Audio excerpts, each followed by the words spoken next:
Olá!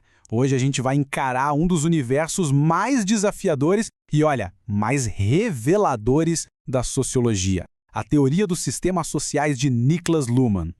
Pois é, vamos ser sinceros desde o começo. A obra do Luhmann tem fama. É conhecida por ser super densa, abstrata, difícil de entrar, sabe? Muita gente começa a ler e simplesmente desiste no meio do caminho. E aqui que está o grande paradoxo que a gente vai explorar. E se, por trás de toda essa complexidade, estiver, na verdade, a chave para a gente decifrar o nosso próprio mundo? A nossa aposta aqui é que, apesar da dificuldade, a teoria do Luhmann oferece um diagnóstico do nosso tempo que é único e absurdamente poderoso. Então, vamos fundo nisso. Bom, para a gente entender a teoria, primeiro a gente precisa conhecer um pouquinho da figura por trás dela. Um cara com uma trajetória intelectual, digamos, bem fora da curva. O Luhmann não teve aquele comecinho de carreira acadêmico tradicional, sabe? Ele foi soldado, depois virou servidor público por mais de 10 anos, e essa experiência na prática, ali dentro da máquina do Estado, com certeza moldou a visão dele. Quando ele finalmente mergulhou na sociologia, a produção foi gigantesca, toda organizada no seu lendário fichário com mais de 90 mil notas. Imagina só! Então, qual era o grande desafio intelectual que fez o Luhmann construir um labirinto de conceitos tão complexo? Ele estava, na verdade, tentando resolver um problema central da sociologia. Por muito tempo, a sociologia pensava na sociedade como se ela fosse uma pessoa gigante, sabe? Um macro-sujeito. A ideia era que a sociedade tinha uma consciência, objetivos, quase como um ser humano em escala maior. E o Luhmann olhou para isso e pensou, não, o erro está aqui. O objetivo dele era bem ambicioso: mostrar que o social funciona com uma lógica própria, que não dá para entender usando a nossa consciência como modelo. Ele queria, de certa forma, libertar a sociologia dessa necessidade de sempre partir do indivíduo para entender o todo. E é aqui que está o pulo do gato, a virada de chave que abre a porta para todo o sistema de pensamento dele. É uma ideia que parece simples, mas as consequências são enormes. Para o Luhmann, a pecinha fundamental da sociedade não é a ação de uma pessoa, mas sim o ato de comunicar. A sociedade só existe onde e quando a comunicação acontece.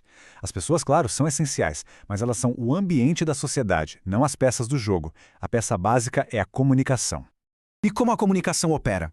Reduzindo a complexidade. Pensa assim, o mundo é um caos de possibilidades infinitas. Cada comunicação que acontece funciona como um funil.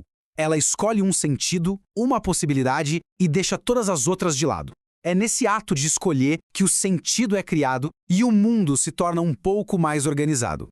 Certo, se a sociedade é feita de comunicações, como elas se organizam? Elas não ficam boiando no caos, né? Não, elas se estruturam em sistemas. Aqui, o Luhmann pega um conceito genial emprestado da biologia, autopoiese, que significa basicamente autoprodução. Pensa num ciclo que se alimenta sozinho. Um sistema social, tipo a economia, produz a si mesmo.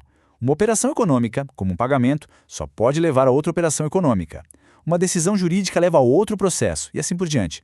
O sistema se perpetua com suas próprias regras e peças.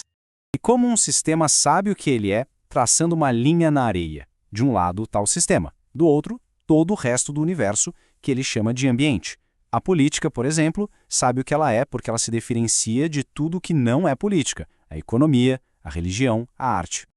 Mas isso não quer dizer que os sistemas são muralhas fechadas. Pelo contrário, eles estão o tempo todo observando o ambiente. A questão é que eles são seletivos. Eles só processam aquilo que faz sentido para a lógica interna deles. E para fazer esse filtro, cada sistema usa um código único, um código binário.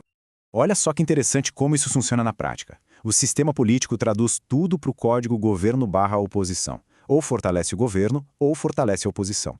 O sistema do direito só enxerga o mundo em termos de lícito ou ilícito. A economia, ter ou não ter. E a ciência, verdadeiro ou falso. Todo o resto que acontece lá fora, para cada um desses sistemas, é só ruído. Agora que a gente entendeu as peças, vamos dar um passo para trás e olhar o quadro geral. Como é, então, a sociedade moderna vista por essas lentes do Luhmann? O diagnóstico do Luhmann para a modernidade é a diferenciação funcional. O que isso quer dizer? Que a sociedade se dividiu em vários sistemas, cada um com uma função específica. E o ponto crucial é, nenhum sistema controla o outro. A política não manda na economia, que não manda na ciência, eles operam em paralelo, cada um no seu quadrado.